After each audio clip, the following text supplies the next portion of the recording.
We start things off from Politico. Democrats grapple uncomfortably with World Cup success. A logistically smooth tournament poses a problem for Trump's critics. That's right, ladies and gentlemen.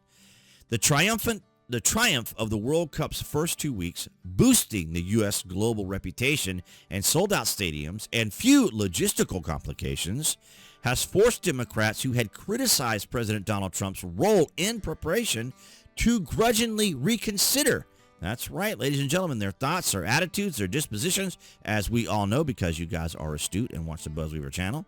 I think there was a little bit of like liberal wish casting that this would maybe be a disaster to sort of stick it to Trump, said Robert Flattery, the digital Democratic strategist and soccer fan who attended the U.S. group stage match with Australia. In case no one knew what he did, he attended the Australian match there, in case anyone needed to know. It hasn't yet been, that's right, it hasn't been a disaster, what they had projected. Before the tournament, attitudes about the World Cups were polarizing like so much else along partisan lines, with Democrats confronting FIFA and the Trump administration over high ticket prices, shortfalls in public funding, and the government's posturing to foreign visitors.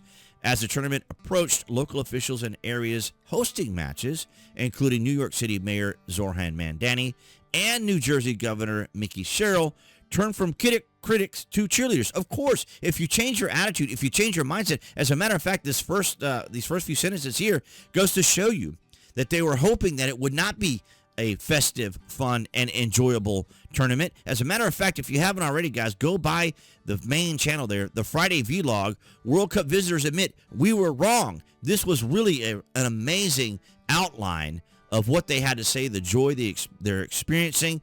I have clips and so forth from all the different visitors that are here and the positive things that they are saying and what they are experiencing. And here's the article also here on X. And, of course, we also have it here, someone mentioning it also, and this has been covered throughout social media. But here we have Brittany Hughes. You can see her introduction. This is an actual article that Politico just published. Democrats grapple uncomfortably with World Cup success. The entire article is about how Democrats are mad that the World Cup has been fantastic and people from all across the world are gushing over how awesome America is and that stadiums have been packed out with fans having the time of their lives. And liberals are mad about it. The article... That's right, and we just read it, what she was saying there from Rob, who was at the who attended the Australian match, if anyone was wondering. And then just continuing on with some additional articles that I had also seen that I had not included on the Friday vlog. Of course, we have this from the Wall Street Journal.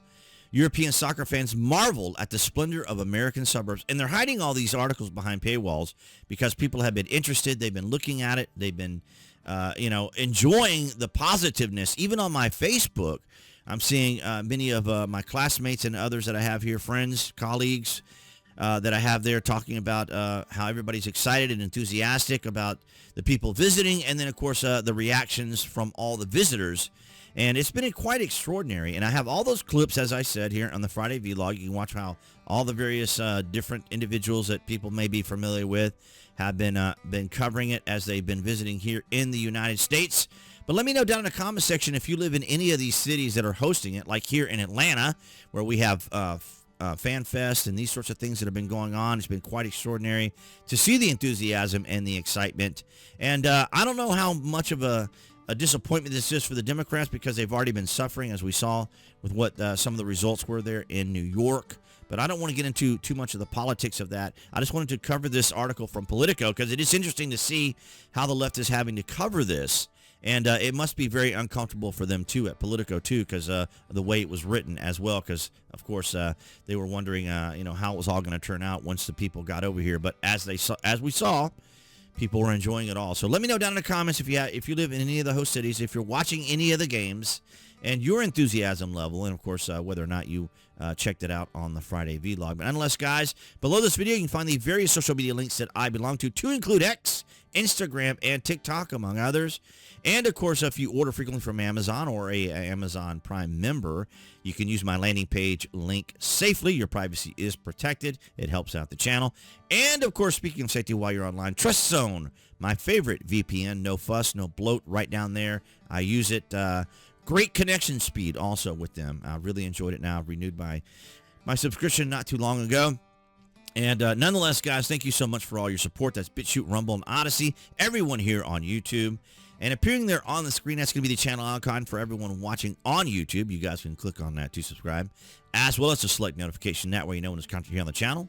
And I'll see all you guys in the next video.